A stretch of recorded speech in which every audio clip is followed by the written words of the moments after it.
first step in the sales process is prospecting for customers. It is the step which we identify potential customers, aka prospects.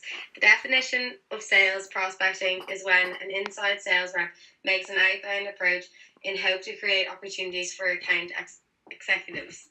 The goal is to develop a database of likely customers and then systematically communicate them, hoping to convert them from potential to current customers. Prospecting tactics include phone calls, direct mail, email, and voice messages.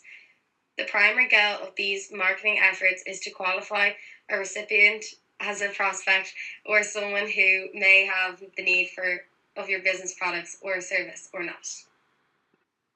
The process of opening a relationship is very easy. It involves the action of just making first contact with the potential future buyers. This can be done by sending an email, making a cold call, or simply greeting a customer as they enter a business. The objective of the seller is to begin a strong, friendly, and positive relationship with a potential buyer within the initial moments of meeting them. Sellers do this by determining and practicing a good opening dialogue to use on potential customers. What they hope to gain by this is more sales and positive relationships with the business. A good person to use for the process of opening the relationship is a charismatic, well-spoken, and energetic person that will elevate someone's mood when they talk to them. This can include cold calling, which is the action of dialing numbers of people you don't know and trying to sell them stuff over the phone. It's very important to be good at opening the relationship when you're cold calling, because if you're not interesting, people will just hang up the phone on you. The opening the relationship actions of the sale process is very important because it sets up how you're perceived by your buyers from the very first contact. Qualifying is a process that allows you to find out whether a lead is actually a prospect. A prospect is someone who has the potential to become a customer. Leads, on the other hand, are just potential prospects. If you don't qualify a lead, you may be wasting your time with someone who literally can't buy from you. So what happens when you don't qualify leads? You're essentially throwing darts in the dark. You'll waste time and energy chasing down wrong leads, barking up the wrong tree. You may be at risk of wasting time, missing opportunity, closing bad deals, not knowing how to sell them, and unable to close deals. When qualifying questions, you usually start out asking a few basic questions. These questions are designed to identify the necessary qualities that any prospect will have. For example, if you're selling education saving plans to people who don't have children, then don't plan on having them as prospects. So in that case, your qualifying questions should be designed to quickly identify childless leads. So there are three main areas you want to focus on your questions. That is customer profile, needs, and decision-making process. For customer profile, you want to see how well they match your ideal customer profile. How big is the company? What industry are they in? And where are the ideal customers located? The next is needs and the decision-making process. So you want to be looking at how the decisions are made. For example, some organizations may have a 12-month purchasing process. If you need to close a deal in 3 months, that's no good to you. Also, if you have business-to-business setting, the person you speak with in particular of the company might not have authority to buy. So when qualifying happens, it can usually take place during the initial cold call, during the sales presentation, or both. Some salespeople like to do basic qualifying during the cold call and then qualify further during the sales appointment before they start their presentation. Others prefer to do more qualifying during the cold call, reasoning they don't want to waste time on an appointment that isn't likely to yield anything. Also, qualifying at the basic level probably relies also on a few stock questions, but if you decide to qualify more deeply, you may need to come up with more customized questions asked. This is particularly true if you're selling more than one product and you want to determine which product is the best match for a given prospect. One of the best sources of qualifying questions is your current customer base. Look at your very best accounts, the one you wish every customer was like. You want to search for commonalities in those accounts. Presenting the sales message. It is important to keep the message as short as possible, including all necessary information. Have an introduction, middle, and an end. Body language is a key factor to engaging with your audience. You have to have a full knowledge of your product or service, having the correct statistics and facts to back up your points, and having a unique selling point. Presenting your sales pitch clearly and effectively is one of the key skills to get your message across. Knowing your audience and preparing for the presentation is essential. The way you convey your presentation can have a massive impact on the outcome.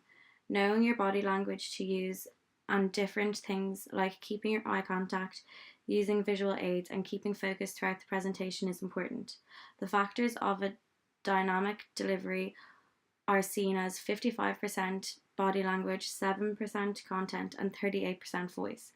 Rather than just mentioning the benefits of your product, you should give its unique selling point. If you're up against other similar brands, they will have the same benefits, but your unique selling point could be the reason you stand out. Closing the sale. The close is the step where the prospect makes a decision to purchase a product. This is the most important step in the sales process.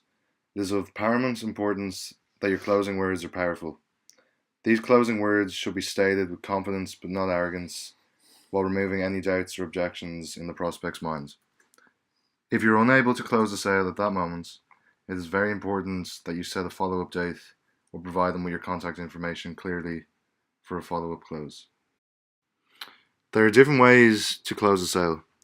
There's a psychologically oriented close. This is becoming an increasingly popular method in the sales process as the seller creates a sense of urgency to get the prospect to act more rapidly. Another type of close is a single obstacle close. This is a rather straightforward type as the salesperson removes the obstacle that's preventing the prospect from making a sale.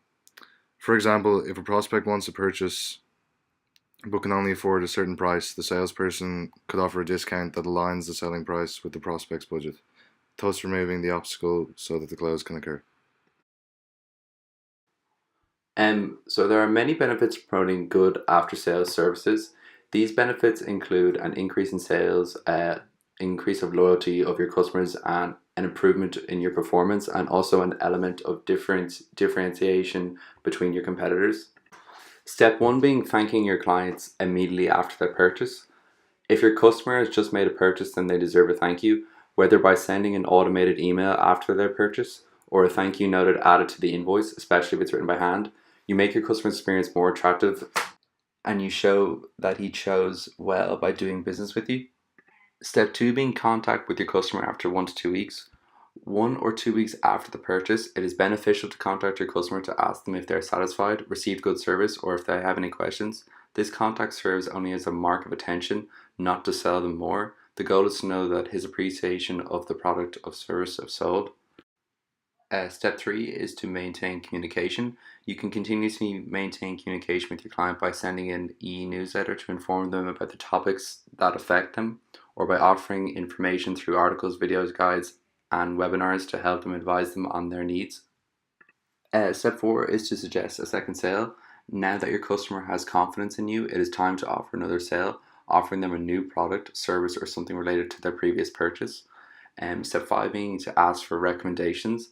If your client appreciates you, there is no reason not for them to recommend you. Happy customers will be eager to help you offer your services or products to those around them. Their opinion will be more taken into consideration than an advertisement. With an automated sequence of personalized emails, you can easily follow up with your customers and they'll give you the best chance to retain them and make other sales. And the 6th step is customers and their reviews. Customers shall be deemed with a proper platform to register their feedback and complaints that must help the business to change or modify their products according to the interests of the customers. Today, in this era of internet, customers share their reviews very easily on their social media by posting a relevant picture of the product received and used. This way of giving reviews also brings in a lot of people to order and try the products, which are indeed beneficial to the organization.